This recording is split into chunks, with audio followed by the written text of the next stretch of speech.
Bwana Yesu asifiwe sana. Ningependa leo nizungumzie kichwa cha somo kinachozungumzia kwamba niiteni nami nitawaitikia, na kichwa chetu cha somo kinatoka kwenye kitabu cha mtumishi Yeremia 3:33 mstari wa 3, lakini tutaanza na masomo kadha wa kadha hapa.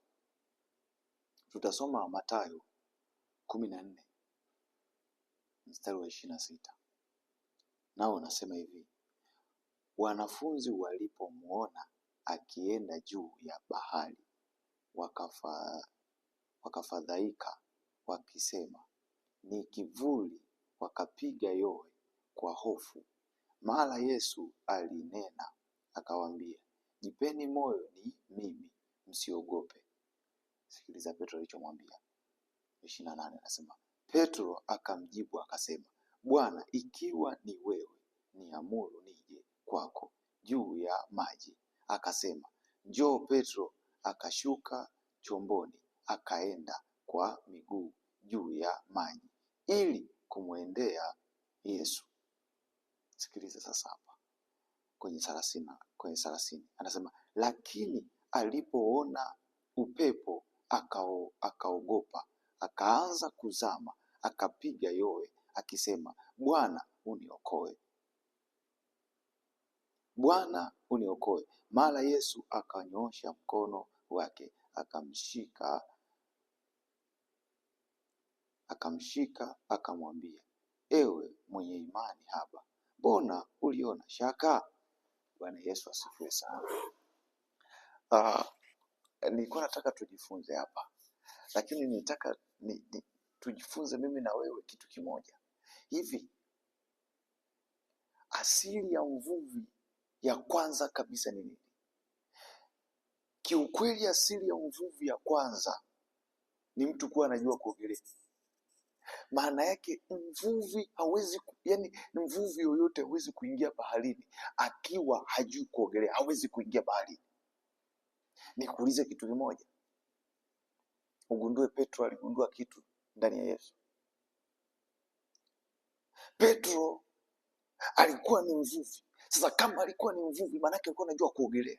Hayajifikirie hapa alipokuwa akidhama, alipomwambia Yesu, ikiwa ni wewe, niruhusu na mimi nitembee juu ya maji nikikujia. Yesu akasema, njoo Petro.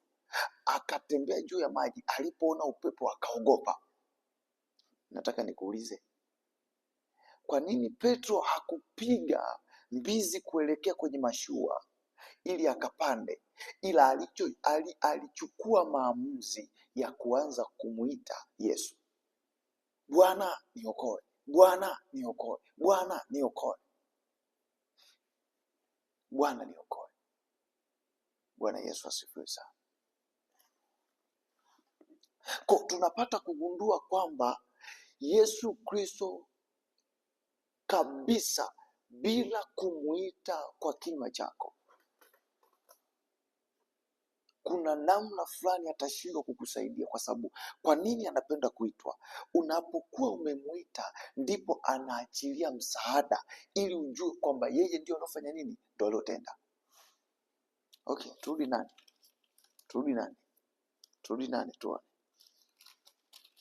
tuone.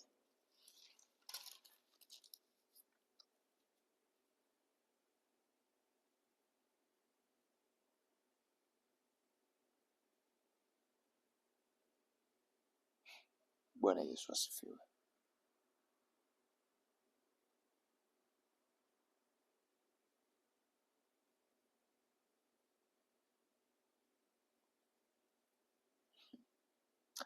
Bwana Yesu asifiwe sana. Samahani kwa kunyamaza kwa muda mrefu, lakini niko nataka tuangalie Mathayo 8 mstari wa 22 ambapo anasema, lakini Yesu akawaambia, nifuateni, waacheni wafu wazike wafu wao. Hili sio shida, tusogee mbele.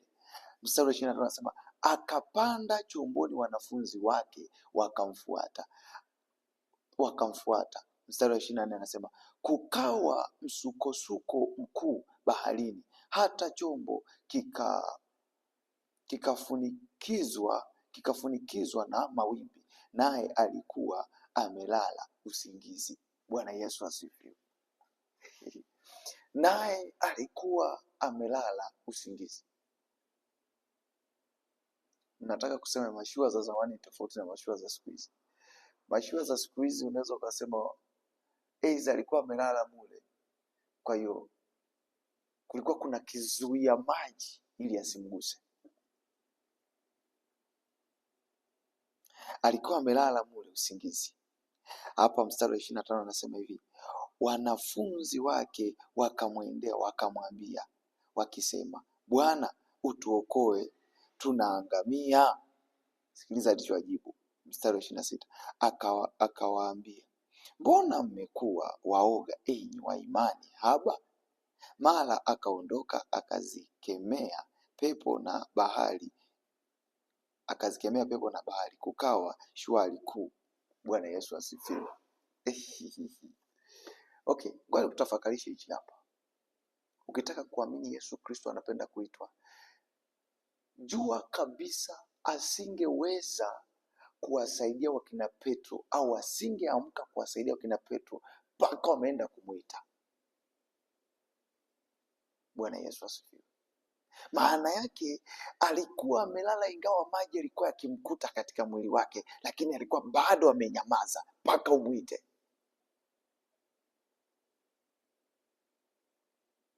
Kwenye kitabu cha Yeremia amezungumza vizuri, anasema niite nami nitawaitikia, nitaonyesha mambo makubwa magumu msiyoyajua. Unajua Mungu amejidhihirisha kwenye ukuu kwa aina nyingi. Yaani hapa ndipo alipokuja kuelezea kwamba kuna muda masomo mengine ukisoma yanakujulisha namna fulani ya jinsi Bwana Yesu anavyotaka.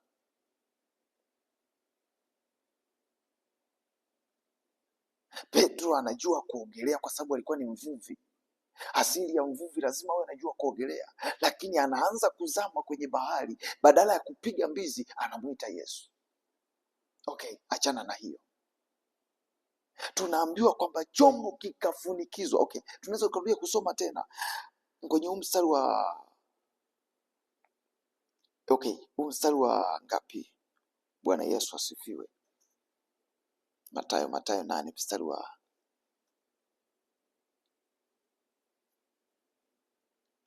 mstari wa 23 anasema hivi, akapanda chomboni wanafunzi wake wakamfuata.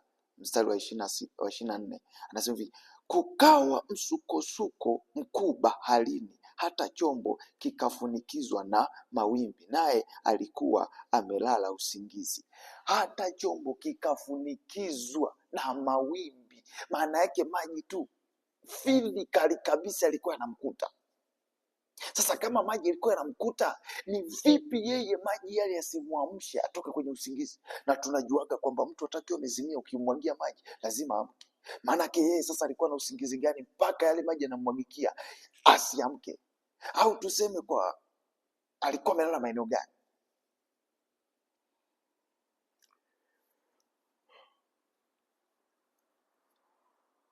Bwana Yesu asifiwe. Au alikuwa amelala kwa maeneo gani? Tunajua mashua za zamani zilikuwa zina mambo mengi, ili mradi tuielewe.